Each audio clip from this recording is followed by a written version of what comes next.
If watching Sonic Movie 3 in the theaters ignited a spark of nostalgia for Sonic Adventure 2 in you, be happy to know that you probably haven't experienced a fraction of what the game has to offer. And I'm not even talking about getting all the emblems. SA2 is actually such a dense game that many of its mechanics go unnoticed for most players. From Easter eggs to tricks that change how you play and make it feel brand new. This is Speed Shoes, and today we're diving into 9 hidden secrets in Sonic Adventure 2 that'll get you playing again.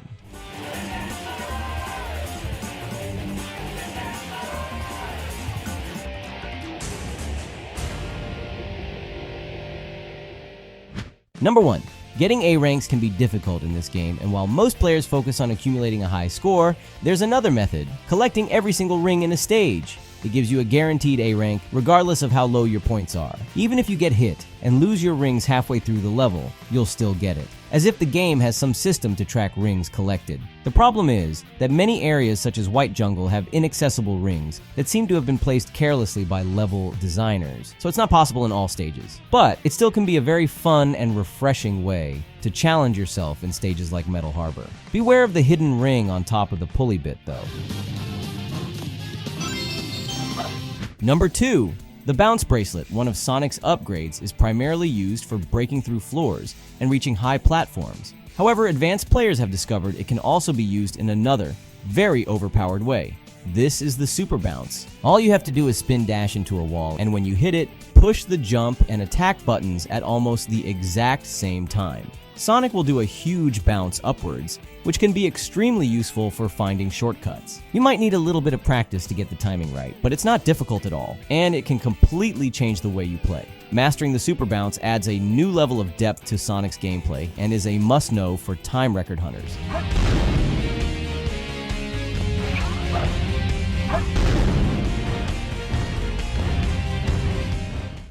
Number 3.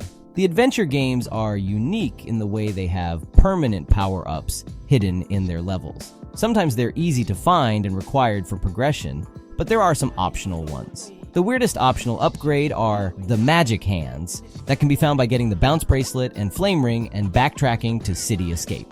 Honestly, they are just terrible.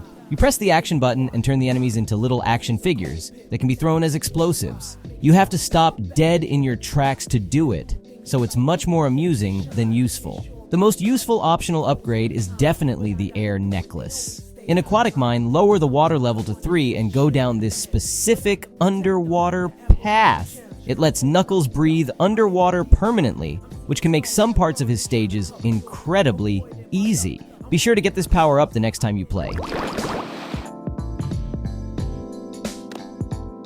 Number 4. If you always played alone, you may never have seen this.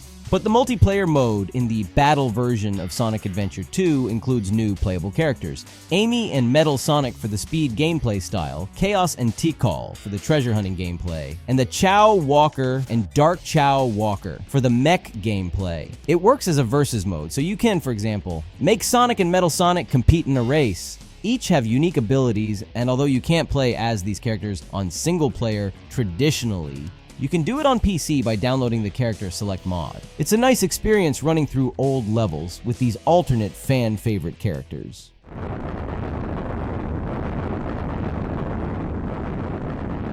Number 5. Omochao might be sometimes helpful, but he has a reputation for also being downright annoying. Did you know he has a hidden side? If you attack him or throw him away, Omochao will protest for your mistreatment. Stop it! Let me! Stop it! I can't believe you did that to me! Throwing him at robots can be quite powerful. He can even get angry to the point he'll stop offering hints altogether. It's like the developer knew players would get annoyed and added these lines just to satisfy our cruel needs. If you are such a vile person, try triggering these voice lines the next time you play. What are you doing? Why don't you get yourself a teddy bear? Number 6. Big the Cat is infamous for his Sonic Adventure 1 gameplay. But have you seen all of his sneaky cameos in SA2? They were mostly removed in the GameCube version and re-added in the 2012 remaster, so if you only played that release of the game, you may have never seen many of these. Every single level and cutscene has a big cameo, and finding him in all of them becomes a game by itself. Sometimes it's obvious, sometimes it requires a lot of attention. It's Sega's way of keeping Big in the spotlight. remaining true to the SA1 humor of him being out of place in the middle of all the serious stories and drama.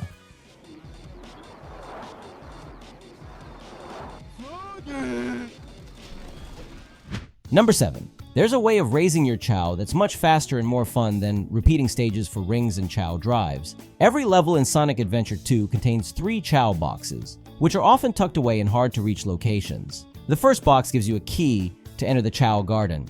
The second contains random animals. And the third rewards you with a mythical animal which grants a lot of stat experience. Finding all 3 in every level not only helps you raise your Chao levels, but also adds an extra layer of exploration to the game. There are even more animals hidden throughout nooks and crannies of the levels.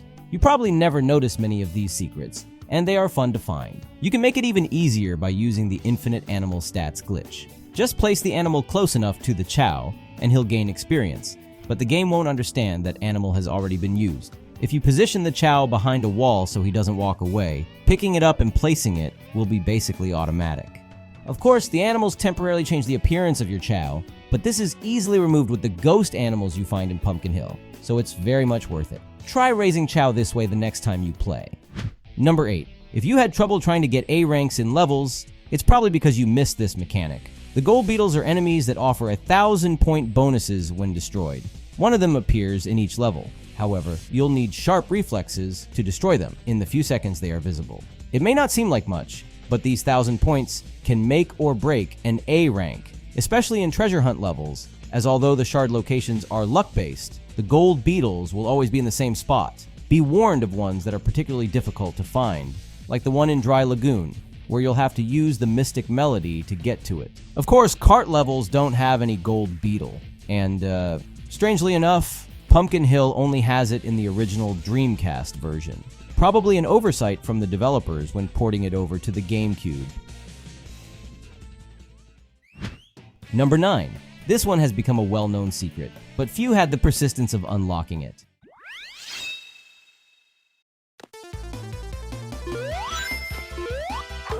Being able to play Green Hill Zone is the ultimate reward for obtaining all 180 emblems. It's an identical recreation of Sonic 1's first act, but in 3D. The attention to detail is breathtaking. It's not just a bonus, it's a celebration of Sonic itself, and a fitting bookend to what could have been the franchise's last game, considering Sega's uncertain future at the time. Even if this homage is old news to you, I dare you to actually challenge yourself in enabling it. It may seem like a daunting ordeal, but by getting the 180 emblems little by little, you'll have dozens of hours of brand new fun in one of your favorite childhood games. Extra secret: if you subscribe to our channel, Rouge the Bat will be available to play without any clothes.